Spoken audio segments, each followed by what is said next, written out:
penyakit laten ya, melihat orang lain apa, senang kok tahu melihat istrinya tidak senang. dan senang. Wah, itu kasus orang merantau dan yang tidak merantau supaya gak tersinggung.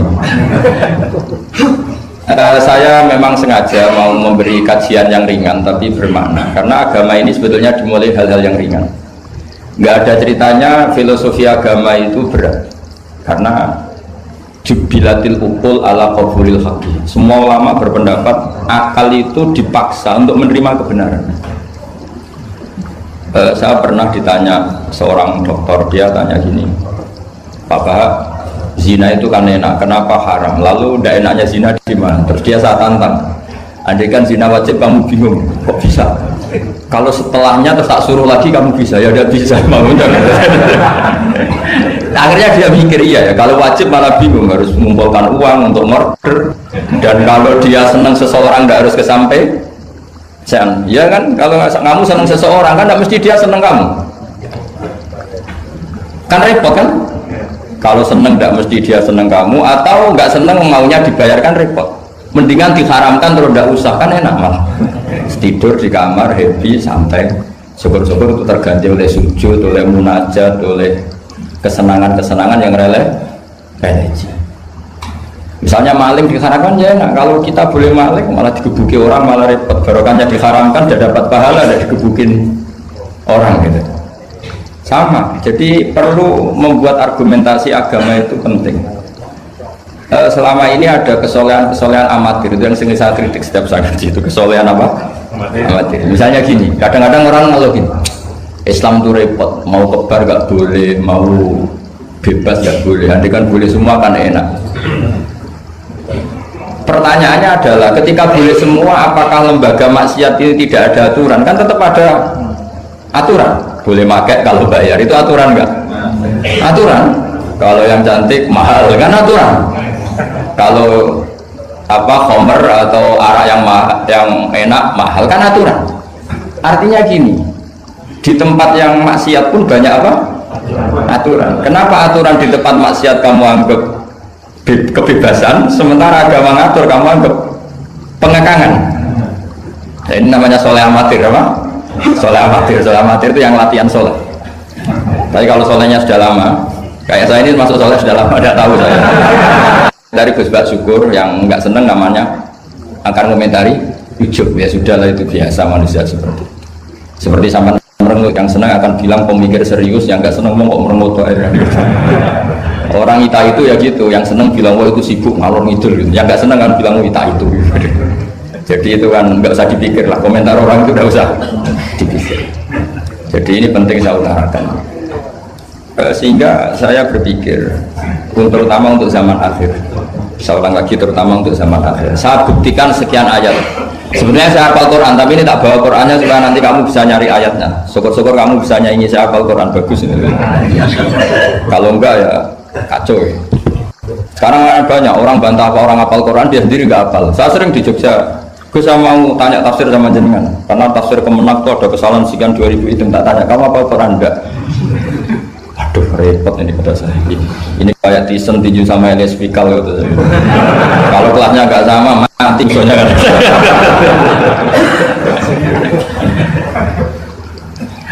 Karena bukan karena ini keangkuhan, tapi proporsional apa? Proporsional. Saya cerita yang ringan-ringan saja, sebagaimana sanad saya dari guru-guru saya ila Rasulullah SAW. Agama itu dimulai dari kesenangan, happy, farah kalau dalam bahasa Arab al-farah. Ayatnya jelas, qul bi fadlillah wa bi rahmatih fa bidzalika falyafrahu. Ingat Muhammad dengan fadl Allah, anugerah Allah dan rahmatnya, kemudian dengan itu kamu harus senang. Sehingga dengan senang kepada Allah dan Rasul itu nikmatnya Masya Allah. Andai kan senang itu bisa ditakar, orang yang sedang tahajud menangisi dosanya plus menangisi nasibnya kalau di perantauan ini. Itu senangnya sama orang sedang dugem itu mesti kalah, mesti senang yang sedang tahajud. Karena orang-orang maksiat itu sebenarnya orang-orang susah.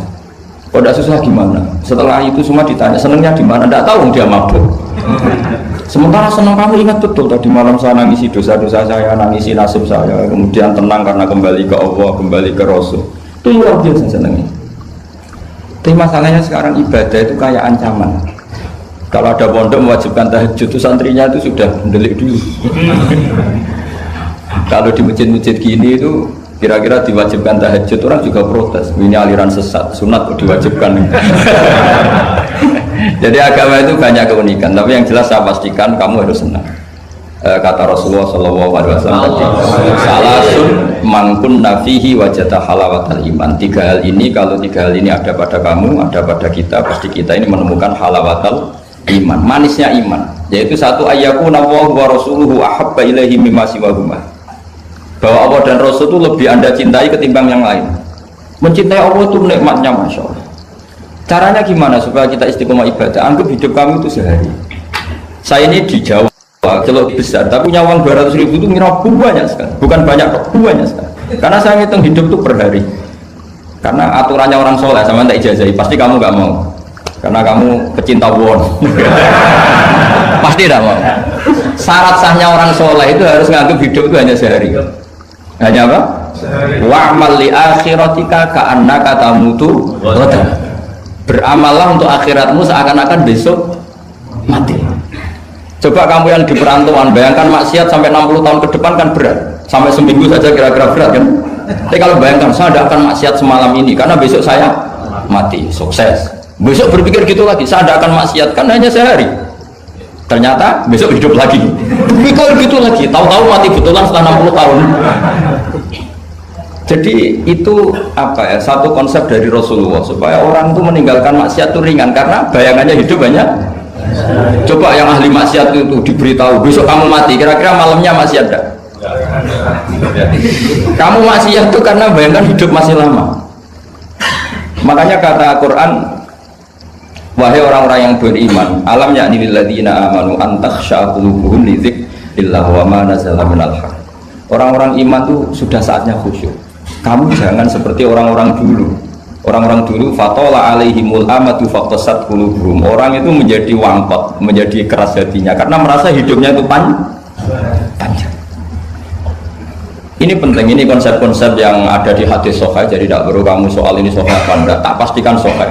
Saya ini baca hadis lama sekali. Jadi yang nyoal harus imbang. Kalau enggak kayak Tyson dengan Elias Pikal.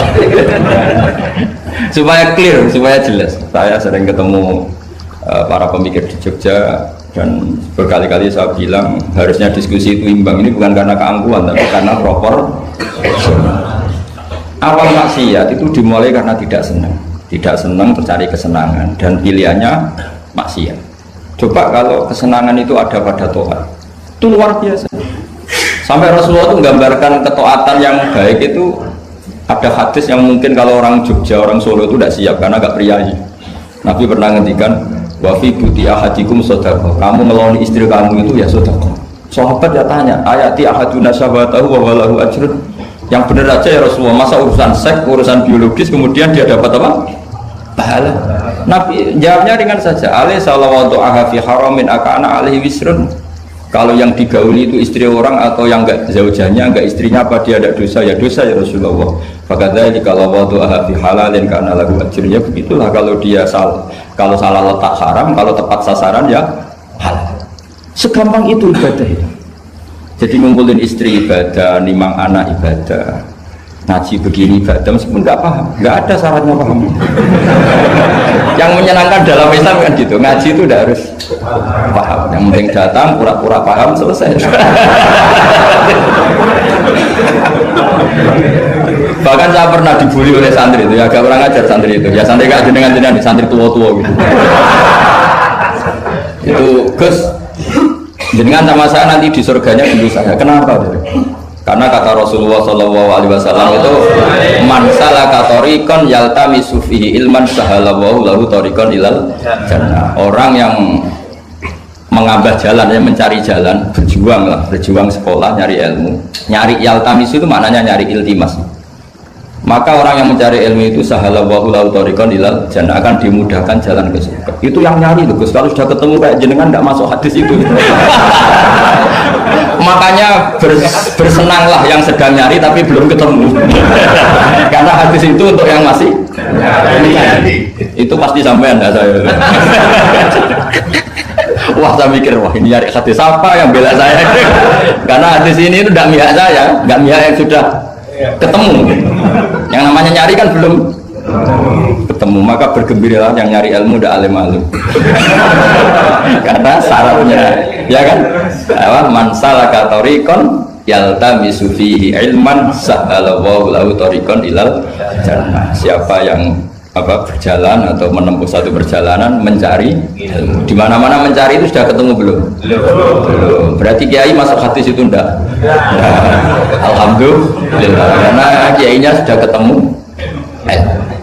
Maka bergembiralah jenengan saat tidak paham, artinya masih mencari. Makanya kalau mau paham jangan paham. Karena saya ini kebetulan memang peneliti hadis dan saya banyak menghafal hadis karena saya suka dengan kalimat-kalimat jamiah, kalimat-kalimat yang komplit dari Rasulullah SAW. Sehingga ngapalkan hadis saya itu banyak dan imbang itu ya balance kalau dalam bahasa inteleknya itu. Saya termasuk menghafalkan hadis wa innal alima la yastaghfiru lahu man fis samawati wa man fil ardi hatta al-hitan fil bahr. Sebagian riwayat wa inna mu'alliman nasi al khaira la yastaghfiru lahu man fis samawati wa man fil ardi hatta al-hitan fil bahr wa hatta an-namlatu fi juhriha. Ini hadis tandingan. Jadi yang tandingan tidak hanya 01 02, hadis juga ada hadis apa? Tandingan. Tidak apa-apa, ilmu itu memang butuh apa? Butuh perimbangan ya, butuh balance. Enggak boleh ilmu, tapi karena ilmu enggak pantas diomongkan tandingan gitu aja. Kata saya ada hadis yang bunyinya gini. Wa innal alima, orang alim itu akan dimintakan ampun oleh penduduk langit. Jadi semua malaikat Jibril dan Mikail, semoga termasuk Israel, itu memintakan maaf untuk orang alim, tidak yang belum alim. Itu kamu tidak masuk hadis itu. Keren mana? Wah sama kerennya Gus. Saya masuk surga, yang jenengan nanti juga masuk. Ya sudah, nggak usah geger ketemu di sana. Jadi ini penting. Nah sekarang problem Islam sekarang adalah yang garis keras pakai hadis-hadis garis keras untuk mengadili yang garis lunak pakai hadis-hadis yang garis lunak untuk mengadili hadis kelompok-kelompok garis keras. Itu tidak fair. Nggak fairnya adalah Islam itu kafaitannya konsepnya itu komplit, tidak boleh separuh. Saya punya sedikit ini yang agak serius, tapi tidak usah masukkan hati. Nanti kalian protes nggak bagus Israel itu. Begini, Abu Bakar As-Siddiq itu terkenal layinal janib, mutawadi, layinal janib, sahlal akhlak, namanya layinal janib. Orang yang sopan sekali, santun sekali, santun, sopan, terus simpatik, sangat-sangat simpatik. Namanya Abu Bakar As-Siddiq. Tapi ketika beliau sudah iman, beliau iman itu kalau nggak salah ya kira-kira Saniyasnen atau ya Salisa Robiah beberapa lah. Karena kalau dalam sejarah awaluman amanah itu sebetulnya Khadijah. Awaluman amanah mutlakon itu sebetulnya Khadijah. Awaluman amanah mutlakon bisa saja Sayyidina Ali, dan awaluman amanah mutlakon bisa saja Abu Bakar Siddiq. Saya sedikit cerita ya supaya tidak gaduh dalam sejarah. Ketika Rasulullah umur 25 itu, ketika beliau umur 20 itu Khadijah itu karena punya paman penginjil namanya Waraqah bin Naufal, itu sudah tahu kalau Nabi akhir zaman ya Muhammad itu, sehingga dia memerintahkan gulamnya namanya Maisarah. Maisarah itu nama cowok, nama lelaki. Ini perlu dicatat. Nanti kalau kamu tahu Maisarah menemani Nabi dalam perjalanan, terus kamu tiruah cari Maisarah ya. Maisarah itu nama lelaki ya. Lihat ya, Maisarah itu nama. Orang Arab memang lucu, biasa nama lelaki pakai tak muannas kalau dalam ini Mas Rois ini bahasa gontornya itu. Kalau bahasa Arab biasa, Maisarah lelaki, Tolha lelaki, Hamzah lelaki. Jadi biasa kalau dalam bahasa Jawa kan enggak, soleh dan solihah, muslimin dan muslimat, pokoknya rela data itu mana. Soalnya bahasa itu agak harus, tapi tahunya baru gitu sudah bagus loh, bisa naik kelas. Akhirnya Maisarah itu disuruh Khadijah khusus untuk meneliti Muhammad. Dulu masih jangkar karena belum Rasulullah. Setelah diteliti di perjalanan ke Syam, mengikuti dagang, semua keajaiban dan alamat nubuwah itu ada semua, termasuk tuzilluhul ghamamah tuti'uhus sahaib. Setiap perjalanan yang terik itu matahari pas apa? Ghamamah itu apa? mendung mengayomi Nabi. Saya termasuk orang yang ditakdir pernah di pohon tua yang dulu jadi alamat nubuwah. Di Jericho itu ada pohon tertua di dunia. Pas saat di situ malah ada film dokumenter Kristen pas itu. Karena pohon itu semua Nabi pernah duduk di situ, termasuk Nabi Isa dan Nabi Muhammad SAW. Dan itu para pendeta tahu reaksi pohon. Jadi kalau duduk, kalau sampai yang duduk pohonnya agak reaksi biasa saja. Tapi kalau Nabi yang duduk itu akan direaksi. Misalnya Nabi duduk di barat, kemudian matahari teriknya dari barat, pohon itu akan pindah ke barat supaya geser. Sehingga Rohibul Khairo itu tahu ini calon Nabi sesuai definisi atau kriteria yang ada. Singkat cerita, setelah Maisarah lapor sekian alamat Nabi itu diceritakan Khadijah, terus Nabi ketika umur 25 dia memantapkan diri untuk nikah sama orang yang bernama Muhammad. Tapi Khadijah itu mulai agak kecewa, kok nggak jadi Nabi, biasa-biasa saja, tetap dagang saja, Nabi tetap dagang, hanya tentu tetap punya sifat amanat, kredibilitas dijaga, semuanya terjaga, tapi nggak ada alamat Nabi yang ekstrim lah, yang sehingga Khadijah mulai mamang ini kapan jadi Nabi ini, kok gini-gini aja ini. Nah, pas umur 40 itu Nabi ngalami yatahannas itu yata'abbad al-layali yadawatil abdad. Kalau dalam Sahih Muslim disebutkan fakana yatahannasu fil ghar wa huwa at-ta'abbud al-layali yadawatil abdad. Yang dikatakan tahannus adalah menyembah Allah di gua, menyepi, kemudian beberapa hari. Terus di hadis itu juga diterangkan wa yatazawwadu lidzalik. Perlu dicatat dulu tirakannya Nabi itu ya bawa bekal, bukan terus kelaparan 3 hari nanti fata morgana yang dilihat. Jadi ini perlu dicatat. Kadang banyak orang tirakat gak makan 40 hari, gak makan 3 hari, itu malah bahaya.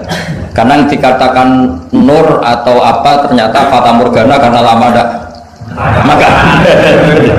Jadi perlu dicatat di hadis itu jelas ada kalimat wa yatazawwadu lidzalik. Ya Nabi ya normal bapak bekal, jadi tidak lapar-lapar amal. Tapi tidak satu nampan kayak makan di atas tadi, enggak ya. Kalau itu makannya orang kelaparan itu. Ya tapi bagus lah, saking hormatnya sama kiai makannya banyak. Apa ngetes kiainya? Kalau banyak ada kiai ini. Tidak tahu. Motifnya apa tidak tahu. Motifnya tidak tahu. Tapi husnudzon wajib. Panitia tenang saja. Kiai itu wajib husnudzon. Harus baca ini ya Muhammad. Nabi begitu Farol. Sehingga ini penting sekali karena jarang orang mengungkapkan ini. Kenapa jarang mengungkapkan? Kemungkinan satu tidak tahu.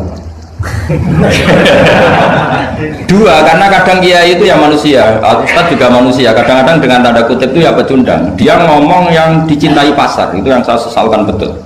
Tidak ngomong yang dibutuhkan dalam khazanah Islam. Itu saya kecewa betul. Dan semoga mereka itu tobat. Enggak boleh seperti itu. Coba kita ini Islam mulai kecil, punya kiai mulai kecil. Kadang-kadang tidak pinter-pinter. Karena ayatnya itu terus sama. Kubu sebelah misalnya dalil ayat ini yang ini terus gitu aja. Kalau orang sunat diceritain Nabi Ibrahim sunat 80 tahun itu pakai palu, pakai apa itu kodum itu kapak langganan ya. Kalau ada orang mati ya mesti kullu nafsin. Kalau ada orang nikah mesti faman rohibaan sunnati. Itu saja. Jadi umat ilmunya tidak tambah, ya sudah siapa saja yang nikah ya itu aja, yang mati ya itu aja kullu nafsin. Karena ya pasarnya seperti itu. Buat sekali-kali ada orang mati itu bilang, ayo pesta. Karena orang dolim ini sudah mati. Mengurangi beban bumi. Mengurangi beban apa? Syukurilah kematian orang fasik ini. Itu nggak disangoni sampai. Sudah ada disangoni dibenci keluarganya, ya enggak? Ya daripada gitu yang umum saja kullu nafsin maut. Kematian adalah mau'idzah, kafa bil mauti wa'idun. Cukup mati sebagai nasihat, ya ikut pasaran saja karena itu yang menghasilkan pasar. Tapi resikonya itu ilmu itu tidak tambah apa? Tambah. Ini kritikan saya, semoga ini membantu ya supaya ustadz-ustadz itu kalau ngaji itu mikir yang dibutuhkan umat, jangan permintaan pasar, itu tidak bagus. Saya datang ke sini juga bukan karena undangan. Saya bilang saya tanpa diundang pun datang ke Korea karena saya ingin sujud di bumi ateis supaya nanti keren. Keren betul, sampai itu keren betul sujud di bumi. Wah itu pol kerennya tuh, hebat. Kalau sujud di Mekah, Medina, di Indonesia itu kan wajar. Ini sujud di bumi. Jadi kalau kamu ditanya, saksinya siapa kalau kamu sholat di gonjong? Apa ini yang ini? Yang seru yang apa? Enggak yang lain yang gigi. Gonjong semua. Sama lagi.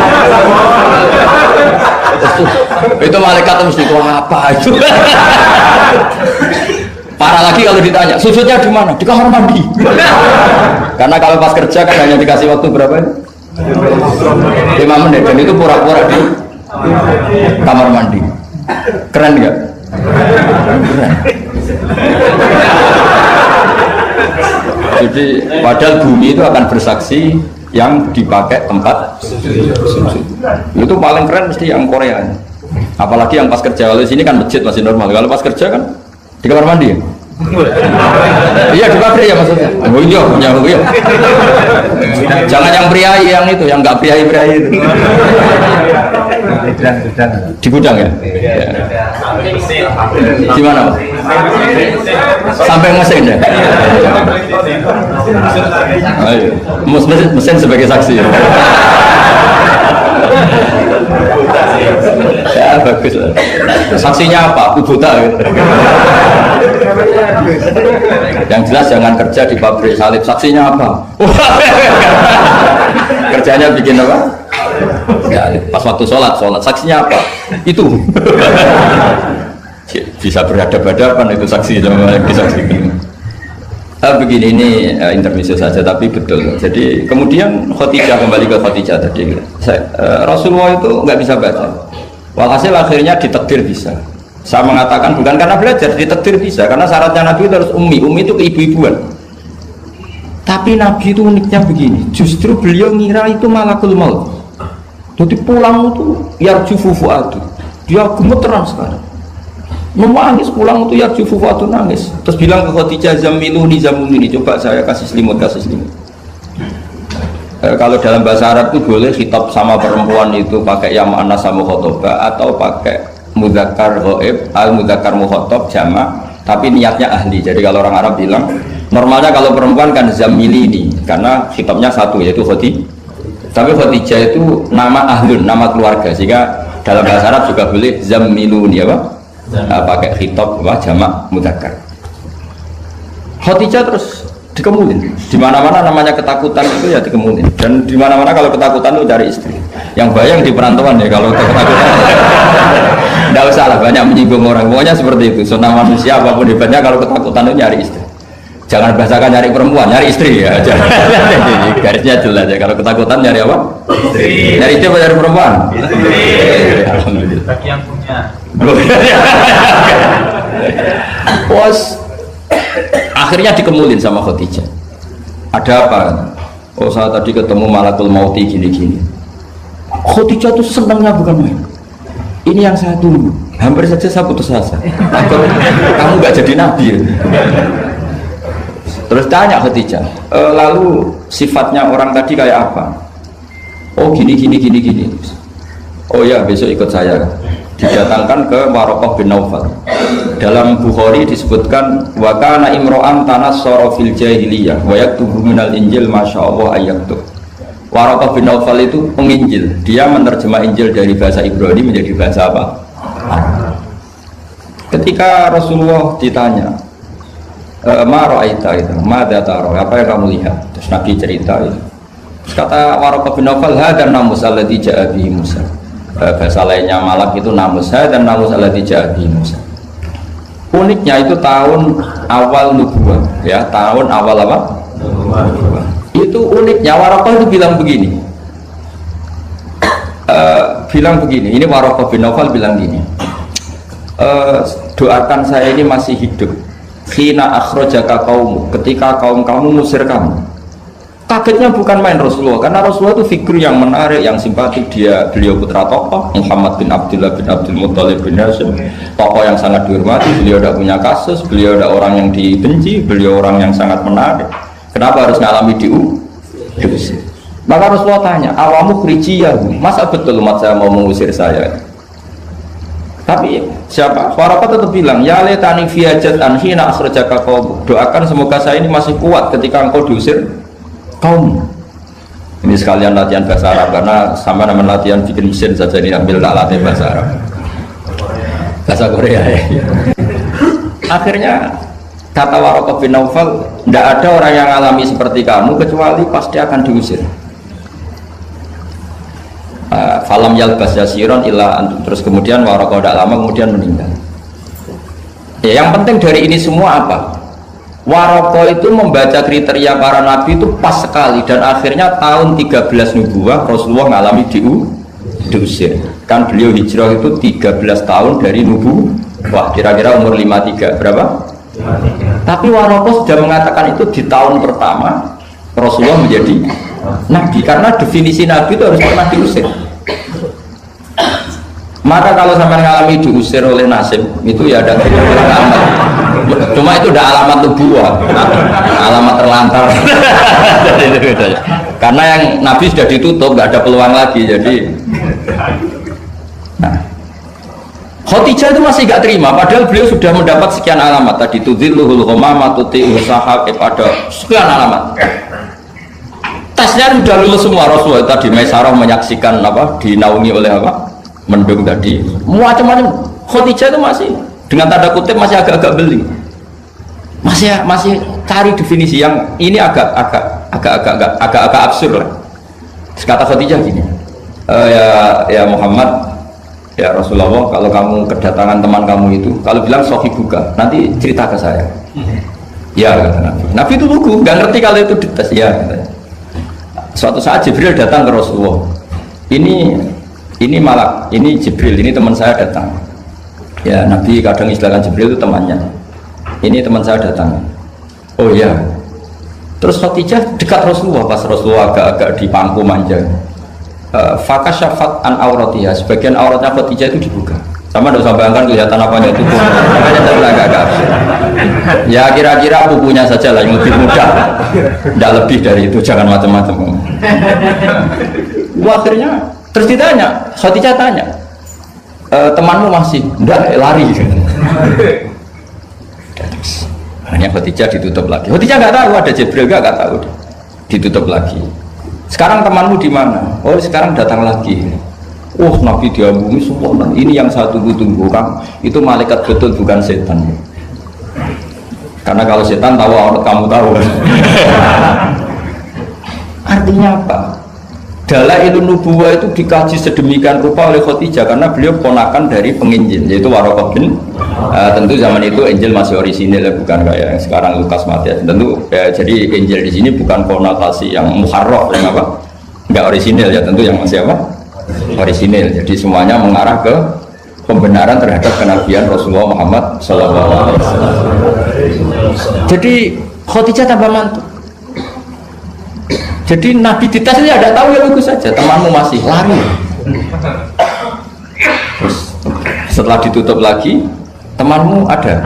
Oh iya ya sekarang ada lagi. Wah ya Nabi betul. Absyir ya Muhammad, kamu harus senang, itu malaikat betul. Kalau setan tidak seperti itu. Oh, kalau ada orang senangnya bukan main. Nah, melihat awal, saya ulang lagi ya, melihat awal dialek kenabian itu hanya dengan Khadijah karena dia keluarga terdekat beliau. Maka sebetulnya awaluman amanah mutlakon itu sebetulnya itu hampir semua ulama bilang itu Khadijah, bukan Abu Bakar. Tapi melihat peran Abu Bakar yang begitu sentral dalam mengawal Islam, orang bilang Abu Bakar. Melihat Sayyidina Ali teman kecilnya Rasulullah, orang bilang Ali. Sehingga berjanji itu, kitab berjanji itu maulid itu kan sebenarnya kitab sejarah normal biasa, kitab akademik sebetulnya, bukan kitab mantra, kitab akademik. Beliau kalau ngendikan tuh awaluman amana minar rijal Abu Bakar, wa minan nisa Khadijah, wa minas sibyan Ali, wa minal mawali Zaid, supaya semua kelompok terwakili, semua kelompok. Karena kalau yang pro Abu Bakar dibilang awaluman amanah Khadijah itu merengut ya. Yang bener aja kayaknya Abu Bakar. Yang pro Khadijah kalau dibilang Abu Bakar juga merengut.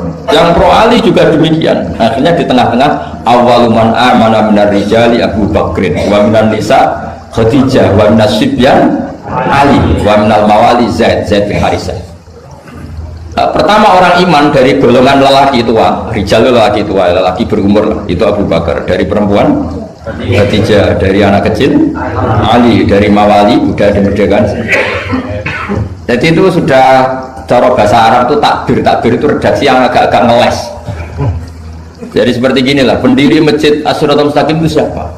Yang pertama punya ide tentu sebenarnya yang pertama, tapi kan ide tok belum terrealisasi. Nah, nanti yang pertama terrealisasi pondasi juga pertama, tapi yang benar-benar mulai dipakai Jumatan itu juga pertama lagi lah. Supaya agak sensitif kita ini harus minta pertama semua, mau tidak mau kan kita harus ngomong awaluman bana hadal masjid si'a, tapi dulu belum ada ya bana ide.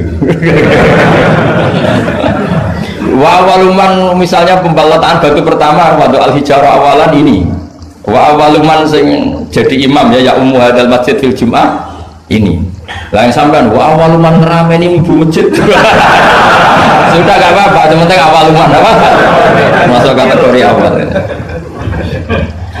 Nah ini penting saya terangkan. Kembali ke Abu Bakar. Abu Bakar itu layyinal janib, orang yang sopan, dan itu bagus, tentu sopan itu bagus, layyinal janib bagus. Tapi masalahnya Rasulullah itu dikepung preman-preman yang ganas, yaitu Abu Lahab, Abu Jahal, Walid bin Mughirah, Wa'il bin semuanya preman yang ganas, bukan sekedar kafir tapi ganas terhadap umat Islam. Mereka penyiksa-penyiksa ulung, termasuk akhirnya ada yang mati syahid, awalu syahidin fil Islam, yaitu Ammar bin Yasir. Tapi yang bapaknya bukan Ammarnya, siapa? Yasirnya, sama istrinya namanya Sumayyah. Makanya saya tadi ngaji di Masjid Ammar bin Yasir itu ngaji yang paling gak guyon, karena masjid itu didesain untuk mengenang Ammar bin Yasir. Sumayyah disiksa sampai mati, ya Yasir juga gitu, sampai Rasulullah ngendikan sobron ala Yasir inna mu'idakum al jannah, sudah kamu sabar, kamu pasti nanti masuk surga. Bilal disiksa, tapi Bilal akhirnya aman karena menangi, diselamatkan Abu Bakar, bahkan menangi futuhat ya, beliau menangi apa? Fatwa apa? Saya pernah ziarah ke makam Bilal. Akhirnya apa Rasulullah ini kalau gini terus anak Islam orang-orang sopan kok repot nih. Beliau pas jalan-jalan ngerti Umar itu kalau ingin sarapan atau ingin punya uang, kalau ingin punya uang itu harus tarung, dan dia petarung yang buruk. Jadi kalau tarung itu menangan, ya uangnya banyak. Barokahnya kalau tarung apa? Menangan, dari gulat. Akhirnya Nabi mikir, wah kalau yang Islam gini ini cocok. Karena kalau yang sopan-sopan ini kayaknya repot. Walhasil Nabi spontan tuh, Allahumma a'izzal Islam bi Umar. Ya Allah, muliakan Islam ini dengan Umar. Nggak tahu apa bisa diganti a'izzal Islam bi Banser, nggak tahu saya. Karena kalau Banser sopan ya aneh, Banser kok sopan nggak jadi aneh. Atau pemuda Muhammadiyah kalau sopan kan ya jadi aneh. Masa pengawal kok sopan? Monggo nggak badis nanti. Ya nggak pantas-pantas. Oh, steril itu. Pas pamret sopan, Pak Jokowi tidak jadi pidato karena yang salaman apa? Banyak yang minta buku, banyak. Singkat cerita betul, karena Nabi yang berdoa itu sebagian tarikh menyebut doanya Senin, Kamis sudah masuk Islam, hanya Senin, Selasa, Rabu, Kamis. Kalau kamu ya 30 tahun mungkin. Dunia ini tidak ada yang susah. Yang susah itu tadi kata Abi Quraisy, hati kamu dikelola nggak apa-apa, gampang. Saya beri contoh begini. Ada seorang kiai Abi Quraisy itu khusyuk betul, nggak mau berkawan sama perempuan cantik, katanya takut biologisnya kumat, takut sawahnya kumat. Kalau berteman orang jelek kan nggak apa-apa, Gus, nggak minat, apalagi orangnya merongos, kukulan banyak katanya. Terus tak ingetin, syahwat yang nggak pada tempatnya itu dosa, tapi ngenyek orang juga dosa kata saya. Artinya dia menghindari perempuan cantik tapi dosa menghina. Itu juga ada orang yang nggak mau berteman orang kaya, takutnya tamak gini-gini, senengnya sama orang miskin. Ternyata apa? Diperbudak, disuruh mijetin, disuruh-suruh. Dosanya yang berbudak itu. Jadi intinya dalam semua lini kehidupan tuh ada problem fikih. Makanya kita harus pinter-pinter berteman orang kaya, semoga kayanya untuk kebaikan. Berteman orang miskin supaya kita tawadu. Melihat alumni UGM yang sukses kita bangga. Yang bikin masalah kita istighfar, gitu aja gampang kan bisa-bisanya. Artinya kiai juga sama, kiai itu punya alumni yang jadi kiai, alhamdulillah. Yang nggak jadi kiai problem, ya kita istighfar semua di semua kehidupan kita. Nah, kata bapak, ini bapak saya, kalau pagi-pagi Abi Quraisy itu ada orang nyun sewu, orang miskin, sholatnya pas-pasan, pakai celana pendek, pagi-pagi rokok di warung. Bapak itu mesti bilang gini, hak, aku sing kiai ra mesti sebahagia itu. Sudah marung, nggak punya uang, ngutang, itu nyingkrang bahagianya Masya Allah. Itu kata bapak, itu rahmatnya Allah. Orang tidak punya karya, tidak punya prestasi sebahagia itu, jangan diganggu kan. Selama ini kita sebagai akademisi, sebagai dosen juga ikut salah, melahirkan satu faham, bahagia itu kalau jadi dosen, bahagia itu kalau jadi rektor, jadi menteri, sehingga orang itu tidak kok berbahagia dengan kesehariannya. Padahal orang seperti itu sering saya ketemu orang nganggur itu, wah enak Gus jadi wong nganggur lah, jadi menteri dikongkon presiden, jadi pejabat esok kudu ngantor, jadi wong biasa enak wae turu-turu wae ngopi-ngopi gitu. Intinya bahagia seperti ini tidak usah dibatalkan, biar aja tetap bahagia seperti itu. Karena kalau kamu jadi dosen, nyanyi Anda di UGM juga kamu nggak mau. Jadi itu penting, ngelola kebahagiaan itu penting. Jadi ini Mbak Aida, Mbak Aji, semuanya harus dilatih lah, bahagia itu dilatih. Syukur-syukur model wali ya, terus sujud, terus sungkem di Allah. Kalau nggak model wali ya dilatih yang gampang-gampang. Saya teringat konflik itu dimulai dari tersinggung. Saya ulang lagi, konflik itu dimulai dari tersinggung. Saya punya sekian khazanah tentang ngelola tersinggung. Saya berkali-kali cerita itu. Suatu saat Imam Syafi'i didatangi orang, cium tangan, terus hormat. Setelah itu orangnya menghujat. Dilaporkan sama santrinya, itu orang yang tadi nyium engkau, di luar menghujat engkau, menghina engkau. Imam Syafi'i tertawa-tawa, baguslah saya wibawa, di depan saya agak berani. Enteng saja, dianggap enteng saja. Enggak kok, wah itu khianat, itu munafik, enggak. Alhamdulillah saya wibawa, buktinya di depan saya tidak berani. Nah ini tip Bu Rektor, kalau ada yang ngerasain jenengan di luar, alhamdulillah di depan saya tidak berani. Jadi enteng saja. Diceritain lagi, orang separuh dari kampung ini nggak suka jenengan Imam Syafi'i karena engkau terlalu ngendikan hak. Baguslah, kalau nggak suka saya berarti nggak ngutang saya. Yang masalah tuh yang suka-suka itu bisik-bisik minta-minta.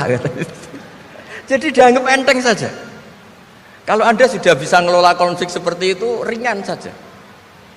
Ada lagi ulama disuruh ke tetangganya, setelah datang ke rumahnya, irji falah hajata libik, sudah kamu kembali, saya tidak butuh kamu. Setelah sampai rumah dipanggil lagi, ya saya jadi butuh kamu, silahkan ke rumah. Datang lagi sampai 3 kali. Dan setiap dari 3 itu ulama tadi senyum, senang, puas sekali. Akhirnya pemuda tadi tanya, engkau saya bully, saya kerjain kok tetap senang ceria. Sampai 3 kali, ayo datang ke rumah saya. Setelah sampai rumahnya, sudah pulang aja, saya tidak butuh kamu. Setelah di rumah dipanggil lagi, Pak Yai jadi acara di rumah saya. Setelah di rumahnya, sudah saya tidak butuh kamu, pulang. Sampai 3 kali. Dan fikul lil marroh, di fitil kal marroh, di semua itu beliau senyum, senang menikmati. Terus tanya pemuda tadi, kenapa engkau tetap senyum-senyum menikmati? Saya ini penghamba Allah sejati, senang saya sama ajarannya Allah, disuruh menghormati tetangga. Kamu tetangga saya, minta saya datang ya datang, puas kamu nyuruh saya pulang ya saya pulang. Alhamdulillah saya jadi hamba Allah yang baik, ngikuti perintah Allah, hormat tetangga, kata dia.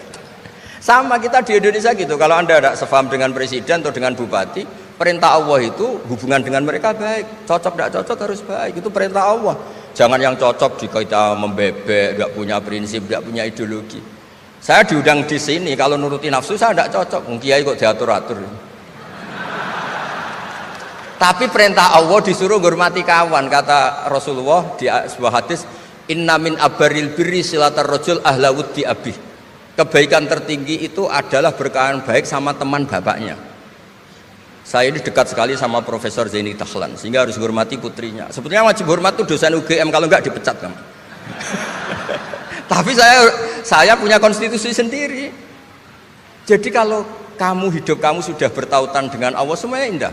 Maka yu'minu billahi wal yaumil akhir falyukrim jarahu. Kalau kamu iman sama Allah dan Rasul, hormati tetangga kamu. Bukan pakai hukum sosial, kalau baik saya baiki, kalau enggak. Berarti Anda terdikte oleh makhluk. Terdiktelah oleh Allah Subhanahu wa taala yang suruh supaya kita selalu baik. Nabi mencontohkan ada 3 tetangga. Satu punya 3 hak, yaitu dia muslim, dia kerabat kamu, dia tetangga kamu. Yang 2 punya 2 hak. Dia muslim, dia tetangga kamu, tapi tidak keluarga kamu. Yang 1 punya 1 hak, dia tidak muslim, tidak kerabat, tapi itu tetangga kamu, yaitu non muslim, juga harus baik. Suatu saat Khalilur Rahman Ibrahim ditemani orang Majusi, umurnya 70 tahun. Cerita ini ada di Ihya, di Ar-Risalah Al-Qusyairiyah. Ya meskipun ini tidak bidang Pak Munjid, tapi referensinya saya sebut sebagai penghormatan pada UGM. Kamus keren, masa ngomong tanpa referensi. Nah, itu nanti ini pasar gelap kata beliau. Kalau ada kiai yang referensinya tidak banyak, kata beliau pasar gelap katanya. Saya minta makan kali ini saja. Kata Khalilur Rahman Ibrahim, hatta tuslima, kamu harus Islam dulu. Terus orang ini putus asa. Wallah itu sudah pulang. Setelah sekian meter sama Nabi Ibrahim, sama Allah, Nabi Ibrahim dikasih wahyu.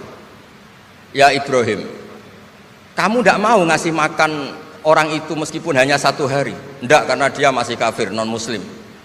Ut'imuhu ala kufri mutsab'ina sanatan. Itu orang sudah umur 70 tahun, tidak pernah kelaparan. Sayang Tuhan saja ngasih makan, kamu manusia tidak mau. Jadi. Terus dipanggil akhirnya, ya majusi sini, tak kasih makan. Kenapa kamu rubah? Ditegur sama Tuhan, karena kata Tuhan, saya yang Tuhan saja, yang dikafiri dia tak kasih makan, kok kamu manusia kok ribet.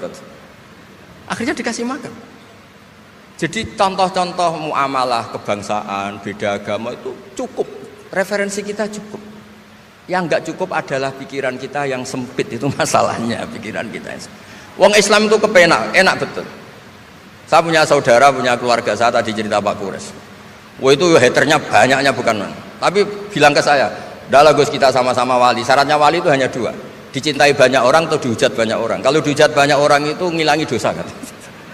Islam itu enak, dicintai orang ya ibadah, dirasani orang ngilangi apa? Dosa. Maka kamu jadi dosa. Tenang saja. Kalau mahasiswa senang energi kebaikan, kalau tidak senang ngurangi dosa, kan enak kan? Monggo jenengan milih mana? Milih banyak pecinta apa banyak yang membenci? Tapi apapun itu, terus kembali ke Pak Kores tadi, yang semuanya dari semua itu adalah Allah Subhanahu wa Ta'ala. Kalau kamu nyari ridhonya Allah, enteng semua kan? Sudah enteng betul. Menyabari orang yang menyinggung itu ya ibadah. La taghdab faradda miraran faqala la taghdab. Tersinggung enggak marah itu ibadah. Wal kadhiminal ghaidh. Jadi itulah yang harus kita latih. Saya itu sering ijtihad ya, bukan dengan makna yang mutlak ijtihad biasa.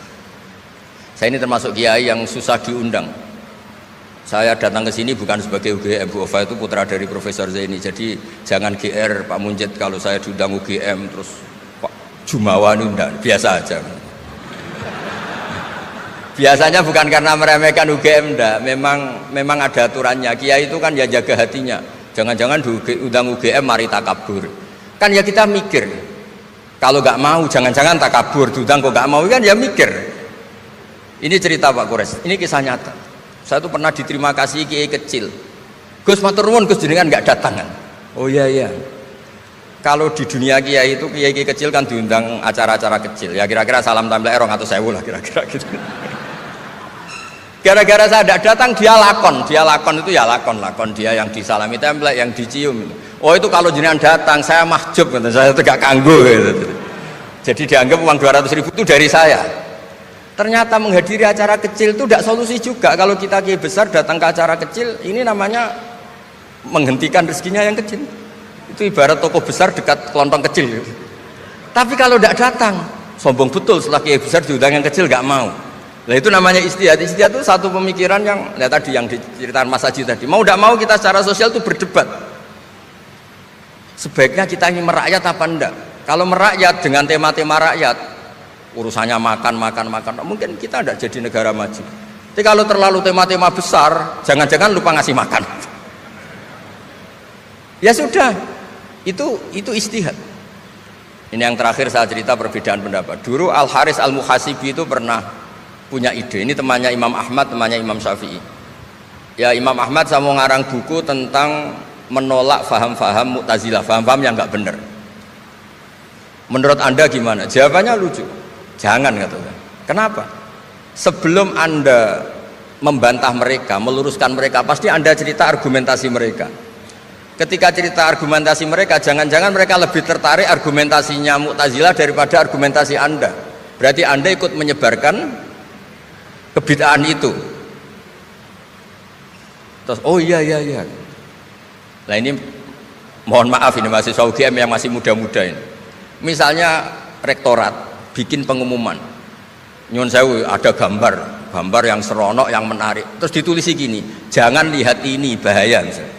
Orang lihat tulisan jangannya apa ngelihat gambarnya? Nah, tidak semua kebaikan disebarkan itu baik karena ini ada hitung-hitungannya. Saya sebagai ulama ahli sunnah misalnya, tahu madzhab Mu'tazilah, tahu madzhab yang lain-lain itu dari cerita ulama itu. Jangan-jangan ketika kita cerita bahaya NKRI misalnya, kita ini mencintai NKRI justru karena baca buku bahaya NKRI dalam ambang apa, setelah baca terus tahu ekstremis, tahu ini itu, malah benci NKRI, padahal kita ngarangnya demi persatuan NKRI, tapi kita tahu problemnya dari nulis. Nah itu hal-hal yang memang dalam ijtihad, dalam pemikiran itu, makanya saya hanya cerita yang ada di kitab, karena ini keahlian yang memang saya diundang di sini, jadi saya profesional saja. Jadi di bab-bab seperti itu tuh memang kita pasti gamang. Berteman orang kecil katanya merakyat, ternyata memperbudak. Enak kan Anda misalnya Pak Munjid berteman kampungnya di Kebumen, dosen UGM tinggal nyuruh minta mijitin. Kalau berteman rektor disuruh-suruh kan. Nah ternyata tidak merakyat, senang berteman orang bisa disuruh, gak siap berteman atasnya. Lah gak mau berteman atasnya katanya merakyat, ternyata karena hasud, karena nggak jelas semua, hidup ini nggak jelas. Yang jelas hanya Allah Subhanahu wa taala.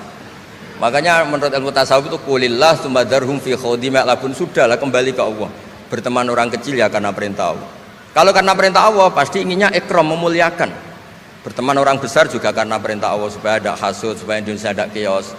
Kayak tadi yang didawuhkan Pak Quraisy, la imamun ghasyum khairun min fitnatin tadum. Imam yang dengan arti salah itu masih lebih baik ketimbang chaos. Karena kalau chaos lebih gak kebayang. Ya apapun itu cukuplah khazanah-khazanah Islam untuk mendidik kita sebagai orang yang menjaga kebinekaan, menjaga ukhuwah. Ketika negara ini berdiri itu ya dialek semua antar umat beragama.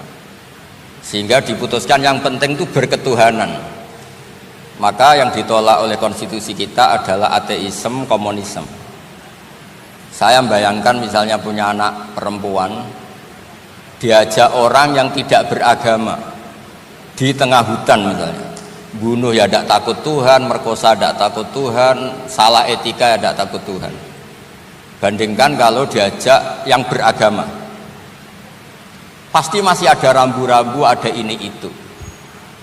Sehingga memang masalah betul ketika orang tidak berketuhanan itu. Itu semua tokoh agama bersepakat. Termasuk saat itu ya ada Perindo, selain ada NU ada Perindo. Itu yang ditentang itu adalah ateisme. Karena kalau orang tidak bertuhan itu ngeri. Ngerinya itu ya tadi misalnya kita punya anak perempuan atau punya keluarga, diajak orang yang tidak beragama, misalnya berzina ya tidak takut dosa, merkosa ya tidak takut, bunuh ya tidak takut, karena nggak punya Tuhan. Mungkin takutnya sama polisi ya kalau ketahuan, kalau enggak. Tapi kalau orang bertuhan ini sistem kesalehannya, sistem kebaikannya ini berlipat-lipat. Takut hukuman Tuhan, takut sosial, takut ini itulah, sehingga kita bersepakat berketuhanan. Lalu kedua, ada beberapa kejadian nyata di beberapa negara yang fahamnya itu tidak bertuhan, itu bekas kondom atau bekas apa dipakai lagi, didaur ulang. Bahkan tinja yang bisa dikelola jadi bahan makanan. Kalau yang beragama tidak, termasuk mungkin di ilmu medis ini tidak wilayah saya, tapi saya cerita mungkin masalah-masalah kayak ya apa, hal-hal yang menurut kita dilarang, menurut agama mereka enteng saja, misalnya bikin cadangan-cadangan organ tubuh dan sebagainya. Kalau beragama itu masih enak, aturannya jelas. Kalau nggak beragama itu repot. Sehingga saya cerita sedikit lagi-lagi karena kadung dipuji ahli Quran Pak Quraisy sama saya cerita dulu ketika Rasulullah itu sugeng masih hidup, itu ada kekuatan politik, satu Romawi bertuhan, yang satu Persia tidak bertuhan, tidak berkitab suci. Ketika Romawi kalah, itu Rasulullah itu susahnya bukan main, karena yang masih mentautkan diri dengan Tuhan kalah sama yang sudah tidak bertuhan. Dan ketika akhirnya Persia yang kalah, yang menang Romawi, Nabi itu ikut senang karena yang bertuhan mengalahkan yang tidak bertuhan. Kenapa penting bertuhan? Karena bertuhan itu setidaknya punya aturan. Melakukan ini dosa, melakukan ini dosa. Empati sama fakir miskin itu ibadah. Semua agama pasti sama di tema-tema seperti itu. Sehingga berketuhanan ini penting sekali, kata Pak Quraisy tadi, berketuhanan itu luar biasa. Terus kedua, ini penting juga, saya mohon-mohonnya, saya pernah juga disowani beberapa tokoh dari Mabes Polri. Saya sering bilang Indonesia, utamanya pejabatnya, harus terima kasih sama seluruh rakyat Indonesia, karena itu aset yang sebenarnya Indonesia ya seluruh rakyat Indonesia. Saya cerita satu cerita, ini hadis sahih di Bukhari, nggak bisa dipertentangkan. Ini hadis sahih di Bukhari, di Muslim. Di antara yang diapresiasi Allah itu adalah potensi jahat kita tidak menjadi, tidak kita wujudkan. Kalau seluruh rakyat Indonesia, tidak usah seluruh, 1/4 kita ini maling semua. Itu negara miskin kok, karena biayai kita di penjara 2 tahun, 3 tahun. Separuh kita mentalnya membunuh, habis Indonesia. 1/4 saja, 1/3 saja, 1/8 saja punya mental killer, itu habis Indonesia. Ketika rakyat kita, ketika tetangga kita, masyarakat kita tidak melakukan kejahatan, itu ketertiban yang sejati. Maka semua bentuk ketidakkriminalan yang dilakukan oleh rakyat Indonesia itu awal dari aset bangsa ini. Coba kalau semua orang mencuri, habis negara untuk biayai di penjara. Semua orang kriminal, berkahnya mereka tidak melakukan, Indonesia baik-baik saja. Sebab itu ketika ada sekian kebaikan, Nabi terakhir ngendikan apa? Takufu syarroka anin nas fa innaha shadaqatun minka ala nafsik. Potensi jahat kamu jangan kamu lakukan, itu sudah menolong peradaban. Para gadis tetap gadis karena nggak diperkosa. Orang yang punya kambing satu tetap punya kambing satu karena nggak dicuri. Orang yang berkarir tidak terhenti karena karakternya nggak dibunuh, tidak dihujat, tidak dihentikan, tidak disetop oleh cibiran, oleh bulian. Maka di antara 7 orang yang dilindungi Allah, fi dzillihi yauma la dzilla illa dzilluh, itu Nabi hanya cerita orang yang nggak jadi. Di antara yang diceritakan Nabi dalam sebuah hadis, saya ini lelaki sejati, sangat mencintai sepupu saya, dan saya mau ngumpuli dia, tidak mau sampai saya kasih uang 100 dinar. Setelah saya kasih 100 dinar, saya ingin ngumpuli dia dengan cara salah tentu. Dia gak mau dan berpesan, la tafuddal khatam illa bihaqqi. Kamu jangan ngumpuli saya sebelum nikah. Singkat cerita, pemuda ini gak jadi melakukan hal yang nista, yang gak benar. Itu sama Allah dijadikan wali, berkahnya nggak jadi. Jadi kalau potensi kejahatan kita tidak menimpa orang lain, itu sudah luar biasa. Jangan nunggu berjasa kita dapat penghargaan setelah kita jadi kiai besar, jadi dosen UGM, jadi ini itu. Semua masyarakat kita yang menahan potensi kejahatannya itu adalah aset sejati Indonesia. Karena sekali mereka berkejahatan, entah itu mencuri, merkosa, habis harapan kita sebagai bangsa, habis. Tapi selama ini nunggu ngapresiasi itu yang bentuknya fi'lu, yang bentuknya mereka melakukan apa, sebetulnya enggak. Tidak melakukan kejahatan itu sudah bagian dari kebaikan yang luar biasa. Terus yang terakhir tadi yang pertanyaan pemimpin muslim dan non muslim. Memang ini wilayah sensitif, tapi sebetulnya bisa dianalisis secara fikih. Ya saya ulang lagi, bisa dianalisis secara fikih Nusantara, fikih kebangsaan. Jangan dianalisis pakai fikih yang internal dalam Islam. Saya ulang lagi, jangan dianalisis menurut fikih yang di internal Islam. Kita beri contoh umum saja ya. Kita beri contoh umum saja. Dulu Pak Gores pernah mencontohkan kalau non muslim bisa jadi pilot beneran, padahal dia non, sama Pak Munjid yang kiai di UGM nggak bisa jadi pilot. Kira-kira milih mana? Tapi itu kan wilayah yang sensitif, karena ini di Indonesia itu konteksnya bukan urusan pilot, urusan mewakili kebanyakan Indonesia itu muslim, dan demokrasi itu mencerminkan suara mayoritas. Tapi tidak mungkin juga membiarkan muslim yang killer, yang pembunuh, yang dulu punya reputasi yang misalnya macam-macam. Jadi hal-hal seperti itu, kata Quran itu jangan berdiskusi sesuatu yang kalau menjadi jelas malah masalah. Karena itu kan seperti pertanyaan gini, Gus saya punya kerabat di Jogja tapi pelit, sama orang lain dermawan, bagus mana? Kita kan nggak mungkin menganjurkan mutus hubungan keluarga, tapi tidak mungkin juga suruh ikut orang pelit. Anda membukan orang fikih, karena kalau yang nggak ahli fikih itu ya gampang saja jawab semaunya.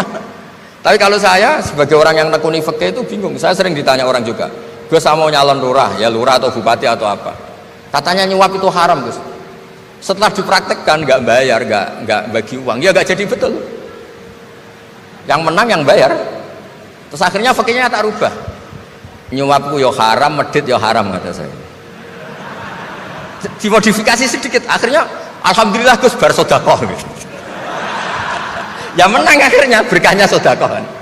Karena kita sebagai pemimpin, atas nama tidak nyuap ya jangan juga jadi orang kikir dong. Atas nama tidak nyuap terus jadi orang kikir, repot kan. Tapi jangan juga bayar yang sampai merubah hukum dari orang yang gak layak mimpin karena bayar menjadi pemimpin, itu ya jangan juga sampai gitu. Ya akhirnya saya bilang, nyuap itu haram, medit juga haram.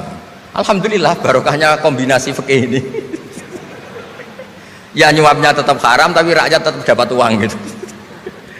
Tapi nanti ketika Anda tidak layak jadi pemimpin itu juga haram karena menjabat sesuatu yang enggak wilayah Anda. Jadi seni-seni ngelola muslim, non muslim dan itu tidak bisa dipukul rata. Karena itu wilayah-wilayah yang sensitif, yang butuh detail, yang butuh satu peristiwa spesifik.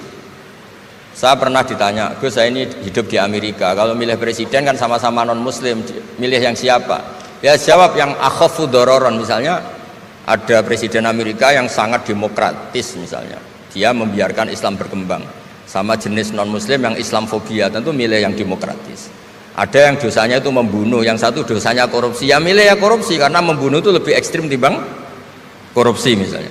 Itu ada di aturan fikih, jika sama-sama pasti salah, milih yang akhafud dororen, yang madorotnya ada begitu apa besar. Coba kalau kita punya pemimpin yang hobinya itu bunuh, sama yang hobinya rakus harta misalnya, itu di fikih jelas dijelaskan milih yang rakus harta kalau bandingannya itu, karena pembunuhan itu lebih berat secara ukuran dosa.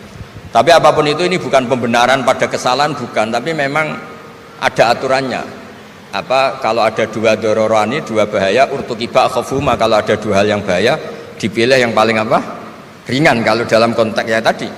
Kalau kita membiarkan pemimpin yang nggak benar dipimpin orang nggak benar, tapi kalau memaksakan chaos misalnya, ya milih yang nggak chaos. Itu kan ada aturannya di fikih, karena Nabi menghindari al-harad. Al-harad itu chaos, pembunuhan massal, itu nggak boleh.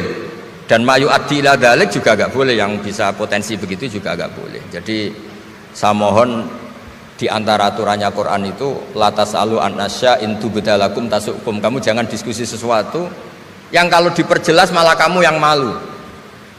Saya biasanya mencontohkan hal-hal yang ringan kayak suami istri. Misalnya Anda tanya sama Pak Munjid, istrinya tanya, Mas apa betul saya ini cinta pertama Anda, bukan alternatif terakhir? Wah, itu rata-rata orang nikah itu kan korban alternatif terakhir gitu. Itu kalau ditanya sama-sama konangan itu aslinya itu. Ceweknya juga sama, apa betul Pak Minjit itu cinta pertama pilihan terakhir? Oh saya sering mau nikah ini orang yang saya cintai, tapi takdirnya ini gitu. Itu kan orang dibilang takdir itu kan ya tersinggung.